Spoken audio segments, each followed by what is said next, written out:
Maingay ang hapag dahil sa dami namin pero ang saya-saya. Hindi ko mapigilang mapangiti at makitawa sa kalokohan ng magkakapatid. Habang nakikisalo sa kanila ay napagtanto ko na iba sila kapag nasa labas. Kapag nasa meeting o nasa business ay kinatatakutan ng mga aura nila. Niyuyukuan at sobro-sobrang ginagalang pero dito, ngayon, sa hapag ay walang kaarte-arte, isa man sa kanila na tumatawa ng malakas at nakikisabay sa usapan. Wala rin gumagamit ng kubyertos dahil ang ulam ay malaking ginataang alimango. Lahat kami nakakamay at napakasaya sa pakiramdam dahil parang kasali ako sa pamilya nila. Pero sa kabila ng saya ko, ay may kulang pa rin. Wala sa intoy ko dahil may inaasikaso pa daw itong papeles pero ang dinig ko kanina ay hahabol ito dahil hindi daw ito papansinin ng ina kapag hindi umuwi. Iha, kamusta naman ang love life mo? May pangangantsaw na mababa ka sa boss ng ina ni na Seven. Bagamat matanda na ay magandang-maganda pa rin. Gwapong-gwapo at matikas pa rin ang asawa na hindi halata ang mga edad. Hindi na ako nagtataka dahil ang bunga ng pagmamahala nila ay niluluhuran ngayon ng mga babae at sinasamba. Busted po ako tita pero hindi naman ako ganoong kabilis sumuko. Natatawang sagot ko. Sa kapal ba naman ng balat yan, di yan tatabla ng bastard. Gatong ni Angela kaya tinawanan ako ng lahat. Si Fik na lang ang gawin mo, jowa, para kapag ng babae, putulan mo. Ani 6. Ang kapal mo. Hindi ako pumapatol sa kapwa ko lalaki, no? Nangaasar na sagot niya't kinindatan ako. Kapal mo. Hindi ako pumapatol sa lalaking sagad hanggang buto ang libog. Sagot ko at nginisian siya. Malibog ka, anak? Pabirong pinalaki ng matandang mirror ang mga mata na parang gulat. Di ako malibog. Talaga maganda lang lahi natin kaya nagkakandara pa sa akin ng mga babae. Pagyayabang niya. Nagtatawanan lang naman ng iba. Yan ang anak ko. Proud na sabi ng ama. Proud ka pa? Naku, lahat ng anak mo. Mana sa pagiging mahilig mo sa babae. Kahit punong kahoy basta suotan ng saya pinapatos mo. Sabat ng asawa nito. Malakas akong natawa dahil antare ng dating niya. Tapos ang mga salitang ginagamit ay pangkalye. Makakapito ba tayo kung hindi? Hirit na matandang lalaki. Don't worry, Dad. Hahabol kami. Sabat ni Princess Laika. Para siyang batang kinikilig kaya sa kanya lahat natuon ang atensyon namin. Di ba first ko? Sabi mo, 12 ang gusto mong anak? Baby, wag mong idetalye, okay? Malambing nabili ng asawa niya. Napao na lang ang bibig ko dahil sa dami ng gusto nilang anak. Kami ni Queen, hanggat may sperm cell ako at may egg cell siya ay gagawa kami ng anak. Banat ni Second. Mas lalong umingay ang hapag dahil sa usapang anak. Ang dalawang mas nakatatanda sa magkakapatid lang ang tuwang-tuwa sa topic, habang ang mga nakababata ay lukot na mga muka. Nye. Wala ko naririnig. Ani 5. Hindi ko alam kung anong topic. Maang-maangan ni 6. Mga baliw ba sila? Nakangising ani 7. Samantalang si Fort, as usual, kalmado lang na kumakain. Ang tatlo ay parang diring-diri na sa usapan kaya panay ang tawa namin ng mga magulang nila. Halatang ayaw nilang matulad sa mga kuya nila. Mga corny na kuno at nakakasuka. Good evening, people. Sorry, I'm late. Na-freeze ang ngiti ko nang marinig ang napaka-familiar na boses ni intoy ko. Sabay-sabay kaming napabaling sa bukana ng dining at doon nakita ko siyang malawak ang ngiti pero agad na nawala iyon na magkasalubong ang mga tingin namin. Tres, where can I put your coat? Tinig-dinig ko lang narinig ko at ilang sandali lang ay nakita na namin siyang pumasok at hawak niya ang coat ni intoy ko. Kaya pala nakasuot na lang ito ng white long sleeve na bukas ang 3 botones sa taas. Good evening po. Bati ni Nicola. Nag-iwas ako ng tingin dahil baka sumabog ang itinatago ko kanina pang umaga. Nagpatuloy ako sa pagkain kahit hirap ako makalunok. Kanina naman ay masaya ako at ganadong kumain pero ngayong nandito na siya at may kasamang iba, ay parang may bumara na sa lalamunan ko at ayaw na akong pakainin. Good evening to you too, Iha. Tres anak, maupo na kayo at sumabay sa amin. Aya ng ina nila. All smile ito tulad ng pagsalubong sa akin. Magandang makisama ang mga magulang nila dahil talagang mababait. Tres, yun yung itinawag sa kanya ni Nicole kanina at mukhang masaya pa siya. Samantalang noong ako ang tumatawag nun sa kanya ay nagalit siya at sinabing wag ko siyang tawagin ng ganoon dahil hindi kami close. So, close sila? Halata naman. Naupo silang dalawa sa bakanteng upuan at laking pasasalamat ko nang hindi sila maging kaharap ko. Nagpatuloy ang usapan pero hindi na ako sumasabat. Pilit ng ngiti na lang ang nagawa ko upang umambag sa kasiyahan ng lahat. Mabutit nakaabot ka, anak. Tuwang-tuwang tugon ni tita. Siyempre, mom. Ayoko magtampo ka sa akin. Masaya niyang sagot. Ipinagkasya ko na lang ang sarili ko na pinakinggan ang masaya niyang boses. Namiss ko siya kahit na nakita ko naman siya kanina. Kahit nga kasama ko siya, namimiss ko pa rin siya at ngayong may iba siyang babaeng kasama, ay sobra-sobra akong nasasaktan. Parang libu-libong kagat ng malalaking alimango ang bumabaon sa puso ko. Ayaw pa nga po ni Tres na umuwi. Mabutit na pilit ko. Sabat na Nicole. Salamat naman iha kung ganoon. Kumusta ang parents mo? Galak na sagot ni tita. Sa paraan ng pag-uusap nila ay parang close to close sila at hindi itong unang pagkikita nila. Siguro kaibigan na mag-asawa ang mga magulang ni Nicole. Hindi malayong mangyari ang bagay na iyon. Ayos naman po. Don't worry tita, ipaparating ko na tinatanong niyo yan. Hindi pa rin ako nagsasalita dahil pakiramdam ko ngayon, isa akong batang inagawan ng laruan. Gusto kong umiyak at magdabog pero alam kong hindi iyon tama. Muntik na ako mapaiktad ng may sipit ng alimango ang kumurot sa nguso ko. Nguso mo, Ate Bayaw, humahaba. Tatawa-tawang sabi ni Seven. Naningkit ang mga mata ko dahil sa ginawa niya. Mukhang tuwang-tuwa siya sa pang-aasar sa akin at alam kong alam na niyang may iniinda na naman ako sakit sa puso. Siya na ang nagsabi na hindi siya psychiatrist nang wala lang. Sa inis ko'y dumampot ako na isang alimango. Kaso natigilan ako dahil nagkasabay kami ni Intoy ko. Bolta-boltahin na kuryente ang dumaloy sa katawan ko nang magdampian ng mga kamay namin. Gusto kong manghawakan ng matagal ang kamay niya, hindi ko magawa dahil natatakot ako na ipahiya niya ako sa harap ng lahat. Nagparaya ako at iba na lang ang pinulot. Nagpanggap akong wala lang ang nangyari at tinanggal ang shell ng alimangong nakuha ko at itinapik ito sa mukha ni Seven. Bagay na bagay sa'yo. Umagalpak ako ng tawa dahil sa mukha niya. Hindi rin siya nagpatalo.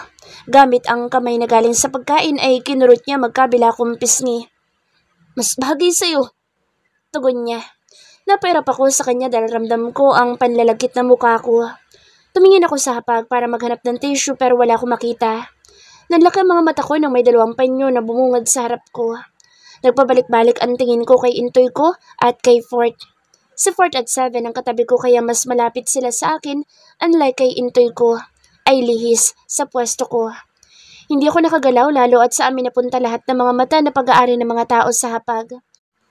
Namalayan ko na lang na si Fort na pumupuna sa pisngi ko at ibinabana ni Intoy ko ang panyo niya. Nag-iwas na lang ako ng tingin. Ang tatanda na kasi ang haharot pa. Natatawang tugon ni Fip. Nagtawanan din sila at inulan kami ng kantsaw. Nakasabay na lang ako dahil ramdam ko ang mapanlisik na mga mata ni Nicole. Wala naman akong paka sa kanya kahit lumuwa ang mga mata niya. Ang iniisip ko ay si Intoy ko. Bakit nandito ang babaeng yan?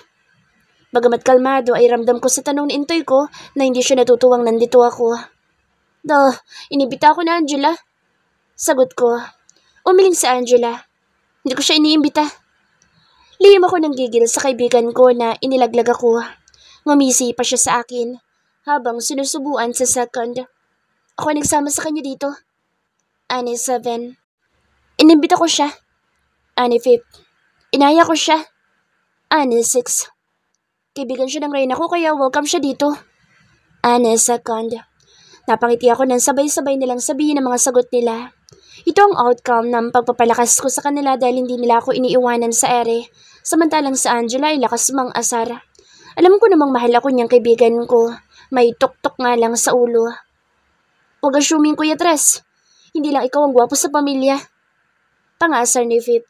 Nagtawanan kami kasama na ang mga magulang niya habang nakikita ko sa peripheral vision ko na ipinaghihimay ni Intoy ko si Nicole ng alimango. Hindi ito marunong magkamay. Ang arte kasi.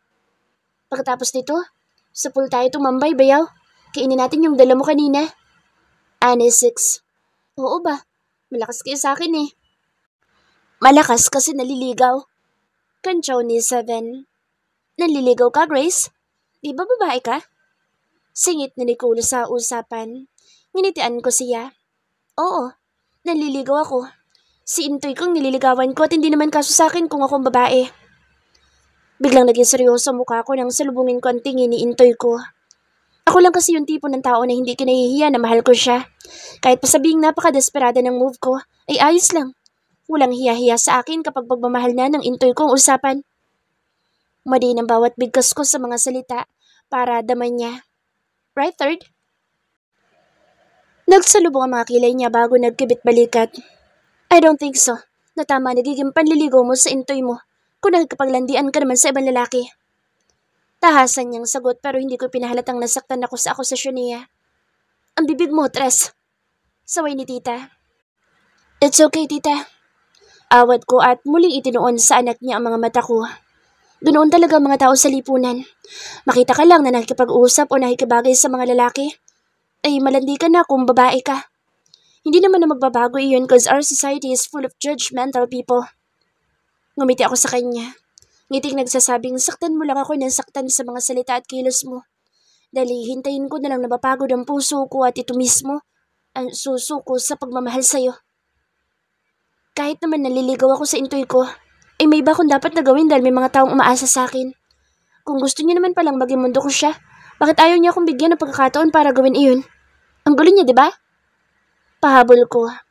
Wala nang nagsalita pa ni isa sa kanila at saktong doon naman natapos ang pagkain ng hapunan. Nagkanya-kanya na ng labas sa hapag hanggang sa maiwan ako sa dining dahil nagpumilit akong tumulong sa pagliligpit ng mga pinagkainan kasama ang mga katulong. Kinulit pa ako ng magkakapatid na ayos lang kahit hindi ko nagawin iyon pero nagpumilit ako dahil nakakahiya. Pwede ba tayo mag-usap, iha? Napabaling ako kay tita na hindi pa pala umaalis sa akin na upuan. Nakangiti siya sa akin kaya gumanti ako ng tingin. Oo naman po. Tatapusin ko lang po paghuhugas. Magalang kong tugon. Kahit wag mo nang hugasan yan, may mga katulong naman. Aniya, umiling ako. Ayos lang po talaga tita. Sanay naman po ako sa ganitong gawain. Sige, kung yan ang gusto mo, ikaw bahala. Nakapagbeso siya sa akin bago tuluyang umalis. Nahiya pa ako dahil baka amoy alimango ang pisngi ko. Tumuloy ako sa kusina kasabay ng mga katulong sa pagdadala ng mga pinagkainan. Ako na pong bahala dito. Sigurado ka, iha? Tanong ng mayordoma. Opo, kaya ko na po ito. Sinamahan ko pa ng tango. Naku, napakabait mo talagang bata ka. Hindi ka naman laki mahirap kasi sa ganda mo. Pero napaka down to earth mo. Puri niya. Natuto lang po kasi ako. O siya, kami na may magpupunas ng mesa. Nagpaalam na siyang aalis at naiwan ako kaharap ang mga hugasan sa sink. Nakakaya ko na namang maglakad kahit na walang saklay. Yun nga lang ay iika-ika pa rin talaga. Nagsimula na ako maghugas. Dito ko na lang itutuon ang bigat ng kalooban ko. Ang sakit-sakit kasi ng tanawin kanina sa dining. Ipinapamukha pa talaga niya na wala akong pag-asa at ako namang si tanga, nagpapakatanga. Hindi ko rin naman masisisi ang sarili ko dahil hindi ko kayang kontrolin ang nararamdaman ko. Palaging nananalo ang puso ko na siyang sumasabog ang pagmamahal na meron ako kay Intoy ko. Nice move. Ay, Intoy ko. Sambit ko dahil sa sobrang gulat. Muntik ko pang mabitawan ang platong nasa kamay ko. Lumingon ako doon at doon ko nakita ang seryosong ngunit gwapo mukha ng Intoy ko. Hindi pa rin siya nagbibihis na nakasandal sa bukana ng kusina at nakatingin sa akin. Bakit hindi mo na lang yan iwan at umuwi ka na? Sarkastikong question niya. Napataas ang kilay ko. Pinunasan ko ang kamay at nakapamewang na humarap sa kanya. Hindi akong taong tumatakbot ng iiwan ng responsibilidad. Mataray kong sagot. Kailangan ko ng katarayan para hindi maluha sa harap niya. Napakagwapo ng gunggong na ito at namumutok ang muscles sa suot na long sleeve. Kung ang yakapin siya magiging trabaho ay malugod kong gagawin kahit walang sweldo. Nakaawang na bahagya ang mamula-mula niyang mga labi. Napalunok ako nang mapatingin doon. Ang sarap halikan noon panigurado. Tapos ang mga mata niya ay namumungay dahil na rin siguro sa pagod pero hindi naman siya mukhang pagod. Yung tangos ng ilong niya, ang sarap siguro sa pakiramdam kung mabibigyan ako ng pagkakataon na padaanin ang daliri ko sa katangusan nito. Ang gwapo-gwapo ng walang hiya. Tapos ka nang gahasain ako sa isip mo? Napakurap-kurap ako dahil sa sinabi niya at tumikim. Ayos lang naman na mahuli niya ako nakatitig sa kanya dahil alam naman niyang baliw na baliw ako sa kanya. Kung gagahasain kita, hindi sa isip ko dahil live ko yung gagawin. Sagot ko na makabawi. Nagwawala na naman ang puso ko, hindi man lang mapagod. Naglakad siya papalapit sa ref at kumuha ng tubig doon bago naglakad papalabas. Na, hindi ako pumapatol sa stripper. Pahabol niya. Ouch. Double to triple kill. Ang sakit-sakit ng huli niyang sinabi. Third person over voice. Bumalik ako sa poolside kung nasaan ang mga kapatid ko. Ang mga babae naman ay nasa sala. Nakagawian na namin magkakapatid na tumambay dito pagkatapos kumain. Nagpapababa kami bago maghanda sa pagtulog. Nakakatawa siya. Kibabaeng tao, hindi ko matalo-talo sa video game. Dinig na dinig ko ang masayang halakhak ni Fifth. Pinagsasaluhan nila ay ang paborito namin Black Forest cake at soda. Ayain nga natin maglaro ng Dota kung talagang magaling. Stigin talaga si Bayaw. Dagdag naman ni Six. Pagkarinig ko sa salitang Bayaw ay biglang uminit ang ulo ko. Hindi man nila pangalanan ay alam ko na kung sino ang pinag-uusapan nila. Palagi namang ganito. Hindi man lang sila magsawa sa kakapuri sa babaeng iyon. Wala namang espesyal sa kanya. Umupo ako sa bakanteng upuan na katabi ni Kuya First. Nasa circle table kami na gawa sa kawayan at katapat namin ang pool. This is my favorite spot here in our mansion. So relaxing and solemn. Bakit nga ba may sakli ang isang iyon? A second. Nakikinig lang ako sa usapan nila dahil wala naman akong interes doon. Mabait akong tao pero iba ako makisama sa mga babaeng ipinagpipilitan ng sarili nila sa akin. I really hate it. Sabi niya na tapilok o natisod. Pero malala ang lagay ng paa niya kaya siguradong nagsisinungaling lang yun. Paliwanag na 7. Nag-slice ako ng cake matapos kong ilagay ang bottled water na kinuha ko sa kusina. Uhaw na uhaw ako pero nawala na ako ng ganang uminom dahil sa nakita ko doon. Hindi naman kasi niya ugali ang magsumbong ng bagay na alam niyang simple lang. Bala nga hindi niya natatakot na saluhin. Yun pa kaya? Puno ng paghangang sabat ni Fifth. Kumunot ang noo ko dahil sa mga sinasabi nila. Mukhang gusto pa rin nila si Grace kahit na alam nilang stripper ito. Nagtago sa mga bagang ko na maalala na naman ang tagpong nagsasayaw siya sa harap ng mga lalaking hayok sa laman. Na halos wala nang itinago sa katawan. Tila sanay na sanay siya sa ganoong trabaho. Noong gabi ko lang siya nakita doon sa bar na tinatambayan namin at simula noon ay nawala na ako ng gana na pumunta doon. Ang sakit sa mata ng mga nagsasayaw sa stage. May marangal siyang trabaho sa kumpanya ko at isa siyang magaling na agent pero bakit pumasok siya bilang stripper? Ganun na ba siya kagapit para pati ang paghuhubad ay patusinan niya? What a disgrace. Tapos lalapit sa akin at aastang naapi. Hindi nga ako naniniwala na sinabi noon na second na never been kissed, never been touched ito dahil sa galaw pa lang ay mukhang sanay na sa ganoong gawain. Sasabihin niyang judgmental ang mga tao sa lipunan pero sinasabi ko lang naman ang mga nakikita ko. Right bro? Napabaling ako kay Fort nang tapikin niya ako sa balikat. Ha? Nagtawanan sila na para bang may nakakatawa. Sabi ko ang hot ni Bayaw, mag-strip dance. Anya, nagkibit balikat ako. Para siyang tuod, walang epekto. Sagot ko. Nagsalita ang hindi tuod. Langya, kung hindi lang ikaw ang trip ni Bayaw, liligawan ko siya. Singit ni Fifth. Ang ganda na, ang sexy pa. At partida sa physical pa lang yun ha. Paano pang kalooban? Magalang kahit makulit. Matalino kahit madaldal. Maalaga at marunong makasama. Masayahin at maalalahanin. Mapagmahal pa. Puri niya. Diligawan mo, wala naman akong pake. Natahimik sila sa sagot ko. I just shrug. Sinasabi ko lang ang totoo. Ikaw ba talaga yan, Tres? Tatawa-tawang tanong na second at umakbay pa siya sa akin. Nasaan ang mabait naming kapatid? Bakit mukhang tinubuan ka na ng sungay? Walang nagbago sa akin. Sinasabi ko lang ang dapat kong sabihin. She's nothing to me kaya walang kaso. Binuksan ko isang soda at inisang inom iyon. Lahat ng mga mata nila ay nasa akin at pare-pareho mga seryoso na para bang may nasabi akong mali. I know, malapit sila kay Grace at nagiging kaibigan na rin nila ito pero hindi naman porkat magkakapatid kami, kailangan ko makibagay sa kinakaibigan nila. Naramdaman ko ang kamay ni Kuya First sa balikat ko kaya nabaling ang atensyon ko sa kanya. Seryoso siyang nakatingin sa cake na nasa hapag. Are you sure, bro? Kahit katiting wala ka nararamdaman sa kanya? Walang pag-aalilangan akong tumango. Ngumisi siya. Been there? Done that. Simpleng sagot niya at binitawan na ako. Hala ka, Tres. Alam mo bang yan din ang binitawang salita ni Kuya noong nagkausap kami at sinabi kong hindi ako mahuhulog kay Queen? And look at me now. Happily married with her. At hindi lang yun, siya ang reyna ng buhay ko. Proud na gatong ni Second. Napangiwi ako. Ang corny mo? Kung iniisip niyo na matutulad ako kay Kuya at Princess Laika, I'm telling you brothers, hindi mangyayari iyon. In fact, I'm courting Nicole now.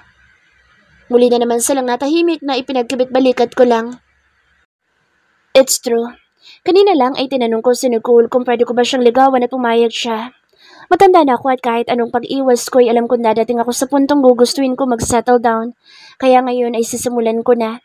Tama si Mommy, hindi na ako pabata kaya ngayon pa lang gusto ko nang kilalanin si Nicole.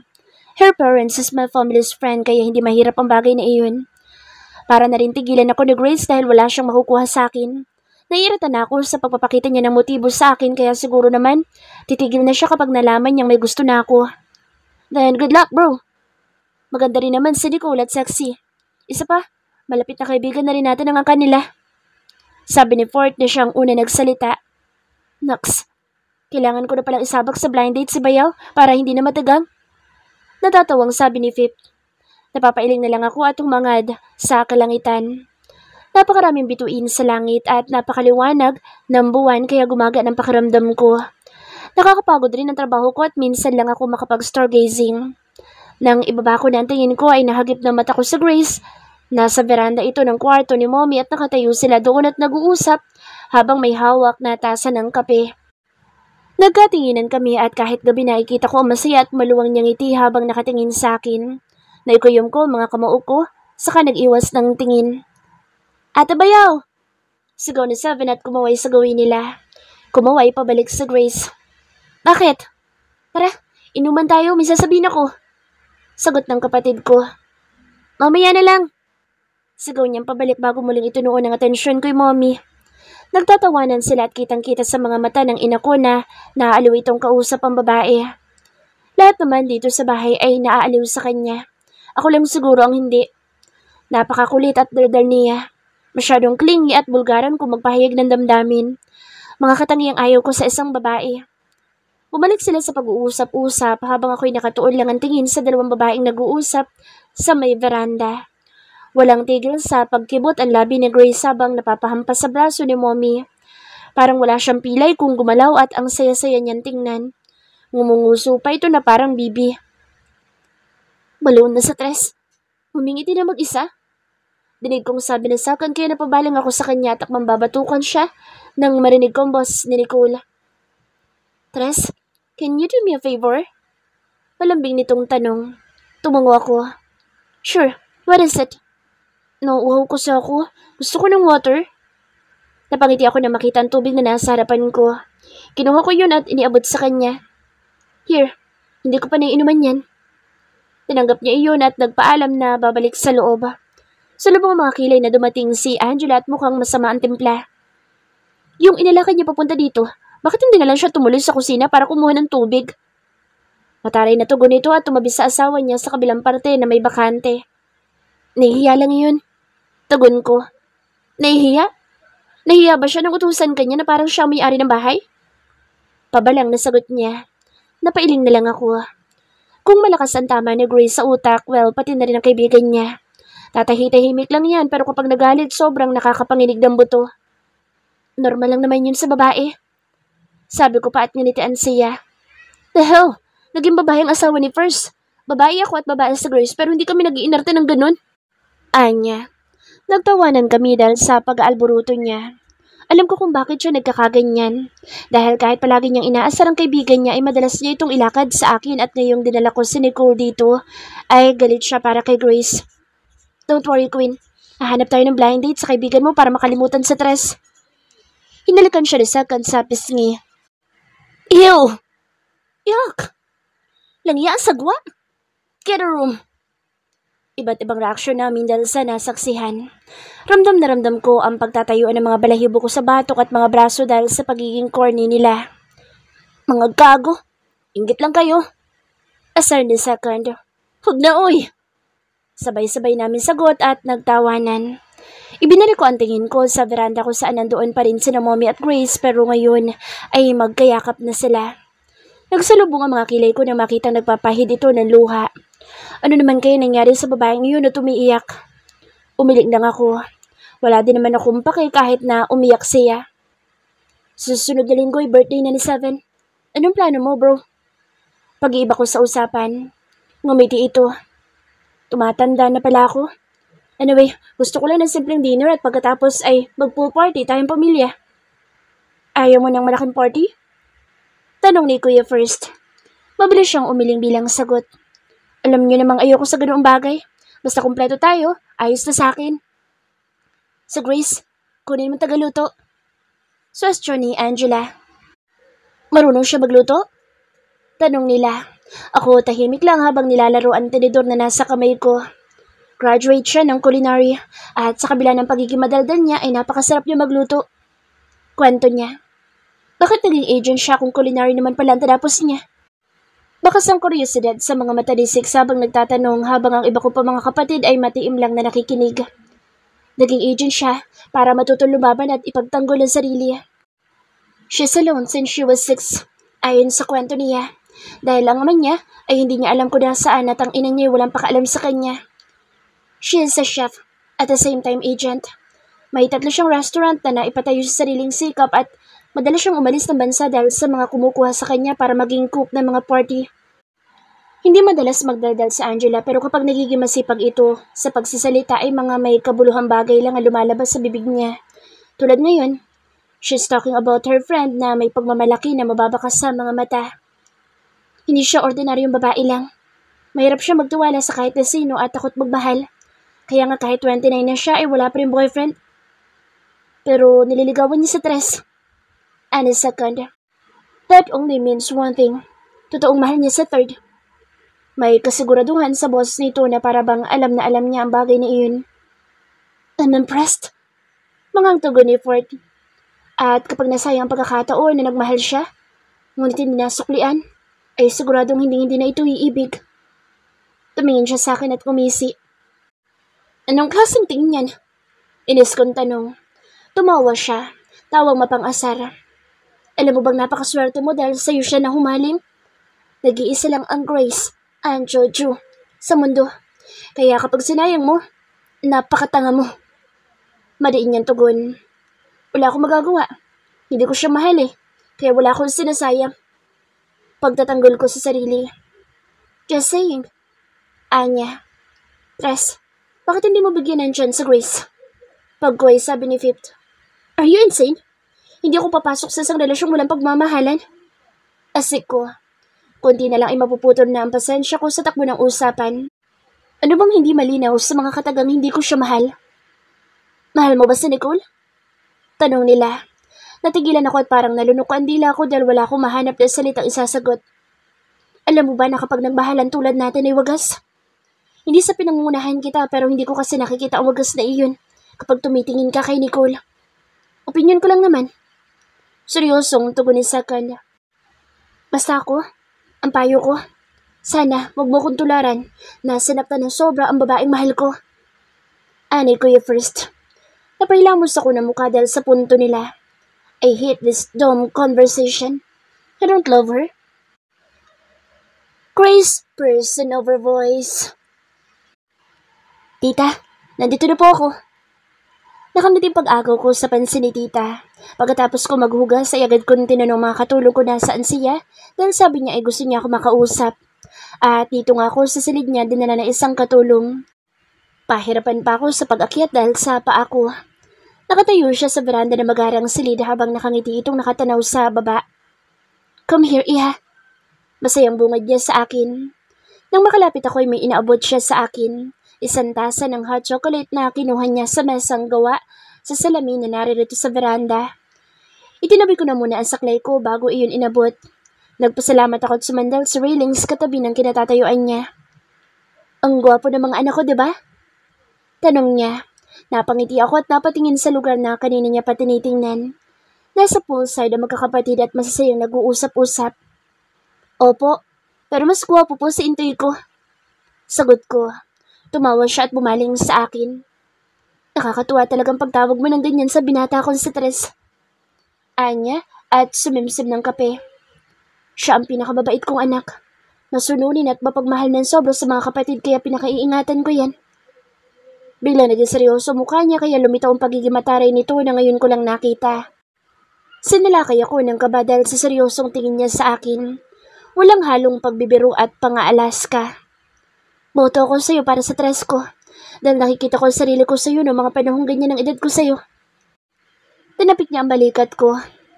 Pero kahit gaano kita kagusto sa kanya ay hindi ako magdedesisyon para sa kanya. Hindi ko ugala makaalam sa buhay pag-ibig ng mga anak ko. Dahil gusto kong malaya silang pumili ng babae mamahalin. Gusto kong maranasan nila ang tunay na kahulugan ng pag-ibig tulad namin ng ama nila. Muli itong umiti. Tumango ako pero hindi nakapagsalita dahil hindi ko alam ang sasabihin ko sa kanya. Hanga ako sa pagiging ina niya.